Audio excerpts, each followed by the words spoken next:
Hello everyone, welcome back to my channel. जैसा कि आप लोगों को पता है, कल आरबीआई असिस्टेंट प्री का रिज़ल्ट आउट हो गया है। तो उसमें जो है रीज़न वाइज जो है अलग अलग रोल नंबर्स लिखे हुए थे। तो पहले तो मुझे समझ नहीं आ रहा था कि इन्होंने क्या लिख रखा है। मैंने ये नहीं देखा था कि इन्होंने ऑफिस करके अलग से रीज़न दे रखे हैं।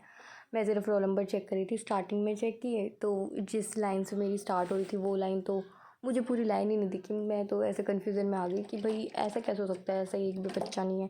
बट फिर बाद में मैंने ध्यान दिया कि अलग अलग रीज़न दे रखे हैं। बट जैसे कि मैंने आप लोग को बताया ही था, शायद मैंने एक दो क्वेश्चन स्किप करे थे, और एक दो क्वेश्चन स्किप करने के बाद चांसेस वैसे ही कम हो जाते हैं।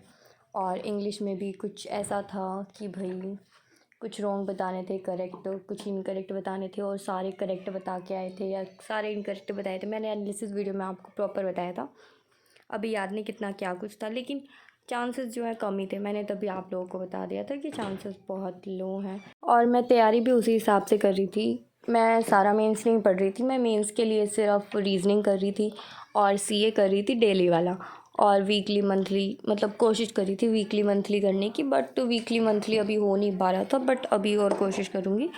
उसके अलावा तो इंग्लिश तो वही है, इंग्लिश तो आपको सिर्फ सेक्शन मौके लगाने होते हैं, उसका अलग से प्री मेंस कुछ नहीं होता है। तो प्रैक्टिस उसी हिसाब से इंग्लिश की चल रही है, मॉक टेस्ट वगैरह।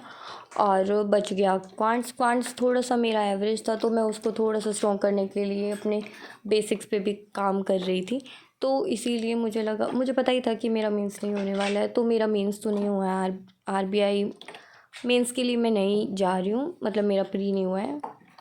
पता नहीं क्या ही हो रखा है, क्या ही बोल रही हूँ मैं, बट ठीक है, आप लोग समझ गए होगे। प्री नहीं हुआ, मैं मेंस के लिए एलिजिबल नहीं हूँ, ठीक है।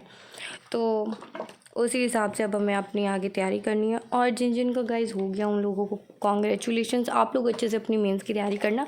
लास्ट टाइम पे थोड़ा सा जीए पे थोड़ा ज़्यादा ध्यान देना, और बाकी मॉक टेस्ट वगैरह अब अच्छे से लगा लेना जिन जिन का हुआ है। और जिनका भी नहीं हुआ है वो अभी टेंशन लेने वाली कोई बात नहीं है, क्योंकि अभी हमारे पास बहुत सारी अपॉर्चुनिटीज़ है। उनके लिए आप अच्छे से वर्क करो, और मैं भी करूँगी। आप लोग अभी मेंस पे और प्री पे दोनों पे अच्छे से ध्यान देना। प्री के लिए अभी मॉक टेस्ट ही सजेस्ट करूँगी मैं, अगर सिलेबस कंप्लीट है तो। उसके अलावा मेंस की क्लासेस एंड ऑल, वैसे अभी मौसम जैसा चल रहा है, पढ़ा भी नहीं जा रहा, कुछ भी नहीं हो पा रहा है, लेकिन कोशिश हमें करनी है। अगर अभी हमने हार मान ली, अभी हम नहीं करेंगे, तो फिर आगे जब हमारा एग्ज़ाम सेशन आ जाएगा पूरा, प्री मेंस चल रहे होंगे, तब बहुत ज़्यादा दिक्कत होगी। इसलिए अभी अच्छे से तैयारी करो गाइस। और बस इस वीडियो में हम इतना ही रखते हैं। आप लोग अच्छे से अपनी तैयारी करो। All the very best guys for your upcoming exams.